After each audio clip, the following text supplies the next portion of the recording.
میرے بھائیوں اور میری بہنوں، یہ مہینہ رحمتوں اور برکتوں کا مہینہ ہے۔ ہم سب چاہتے ہیں کہ نیکی کریں اور اللہ سے نیکیاں پائیں، تو سب سے پہلے اگر ہم غیبتیں کیے ہوں، ہم لوگ اگر چغل خوری کیے ہوں، تو اللہ سے گڑ گڑا کر سب سے پہلے توبہ کریں کہ اے اللہ، یہ طریقہ بتایا اب اللہ کے نبی نے کہ اس گناہ سے اپنے آپ کو کیسے پاک کیا جائے۔ اللہ کے نبی صلی اللہ علیہ وسلم نے اس کے دو حل بتائے۔ پہلا حل، تم نے جس کے بھی بارے میں چغلی کی اور غیبت کی، گڑ گڑا کے اس کے حق میں اس کے لیے مغفرت کی اللہ سے دعا مانگتے جاؤ۔ مثال کے طور پہ عبداللہ نے عبد الرحمن کے بارے میں چغلی کر دی، تو اللہ کے نبی صلی اللہ علیہ وسلم نے فرمایا کہ عبداللہ کو چاہیے کہ عبد الرحمن کے مغفرت کی دعائیں مانگتا جائے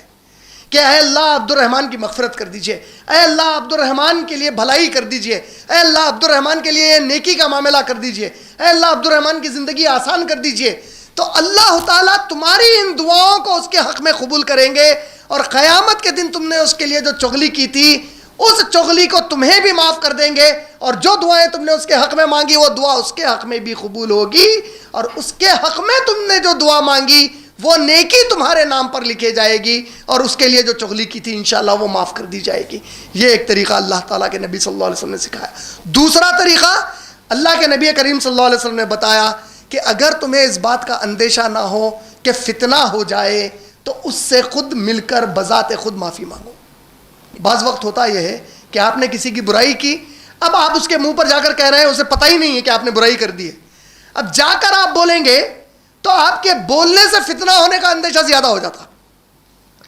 ابھی تک تو وہ نارمل تھا، اب بولنے کے بعد اس کے دماغ میں آ جائے اچھا تو نے میری برائی کی تھی، تو اللہ کے نبی صلی اللہ علیہ وسلم نے فرمایا اگر یہ فتنے کا اندیشہ ہے تو پھر خاموش ہو جاؤ اور اللہ سے اس کے لیے دعائیں کرتے چلے جاؤ۔ لیکن اگر فتنے کا اندیشہ نہیں ہے، تم کو یقین ہے کہ اگر میں بول دوں گا، مثال کے طور پہ مان لو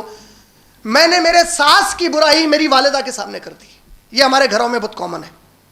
ہماری بہنیں اکثر کرتی رہتی ہیں، دیور کی برائی کر دی، ننند کی برائی کر دی، میں نے سالی کی برائی کر دی، سالے کی برائی کر دی، میرے سسرال والوں کی میں نے کر دی، یا میری بیوی نے اپنے سسرال والوں کی کر دی۔ تو اب وہ کیا کرے؟ اگر وہ میرے سے قریبی تعلقات میں ہے اور وہ جانتی ہے کہ میرے شوہر مجھے معاف کر دیں گے، دیکھو بھائی میں آپ کے والدہ کے بارے میں یہ بولتی تھی، یا والدہ کو مل کے امی میں آپ کے بارے میں یہ بات بتا دی تھی، آپ بھی میرے کو معاف کر دیجئے، میں انشاءاللہ آئندہ احتیاط کروں گی۔ لیکن کب یہ تم کو جب یہ یقین ہو جائے کہ اس سے فتنہ نہ ہو، فتنہ ہونے کے امکانات ہے، تو یہ کرنے کی ضرورت نہیں ہے، اللہ سے گڑ گڑا کر خود کے لیے توبہ کرو اور سامنے والے کے لیے مغفرت کی دعا مانگتے رہو۔ یہ اصول ہم کو سکھایا گیا۔ یہ کہے کے لیے ہے؟ چغلی کے لیے ہے۔ چغلی کس کو کہتے ہیں؟ کسی میں جو برائی دیکھو اس برائی کا ذکر اس کے پیچھے کر دو، جتنی برائی دیکھو اتنی ہی برائی کا ذکر۔